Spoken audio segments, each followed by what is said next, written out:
homage to the Epicurean ideal of human welfare, and Lucretius's Epicurean poem, On the Nature of Things, at first admired mainly for its elegant Latin, came to be considered a model for the vivid and memorable communication of abstract scientific ideas. At the same time, as you will see in what follows, Epicureanism had certain features that shocked, or at least unsettled, many who encountered it. Before I start, more about me.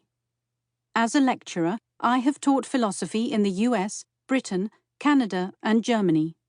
As a researcher, I have worked in archives and libraries, published books and articles, and engaged in controversies with other academics. Many of my writings focus on the physical and life sciences of the 17th and 18th centuries, and especially on the concept of the micro-world of sub-visible organisms and material particles.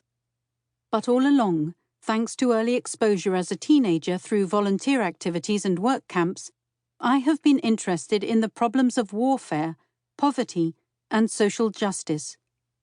Both sets of interests are reflected in this book, which is addressed to some of the problems of modernity, both theoretical and practical, as they face us in contemporary life.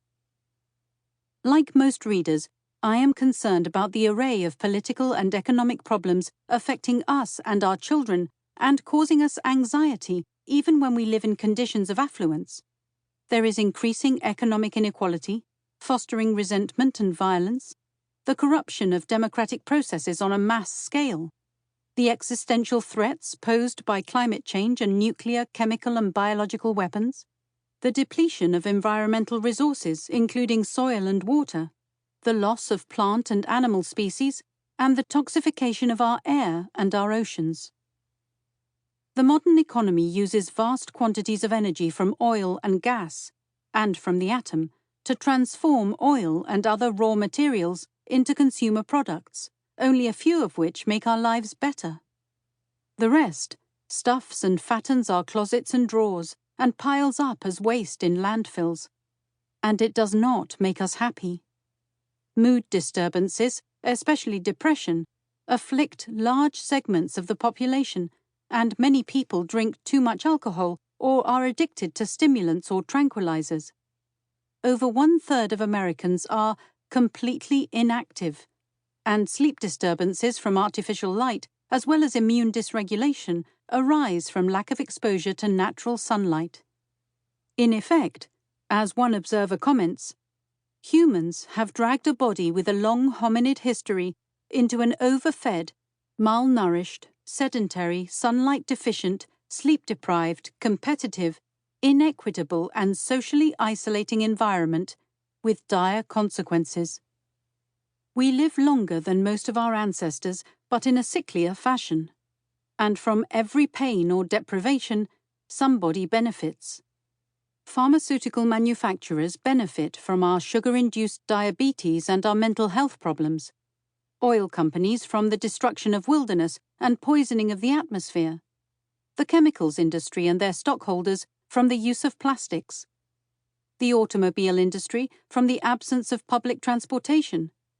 And the prison industry from the desperation and violence that characterize the poorest neighborhoods.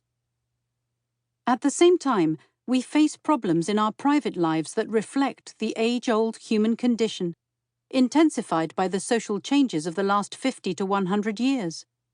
The stresses of urban life, the monotony of suburban life, bad jobs and bad bosses, sexual predation, and confusion affect almost all of us.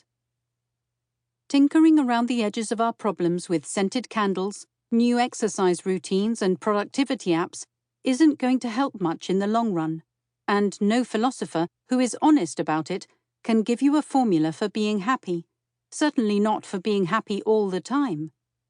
Nevertheless, philosophy can point the way to the sources of satisfaction that are available to almost every human being, and to strategies for facing off against the major threats to human happiness.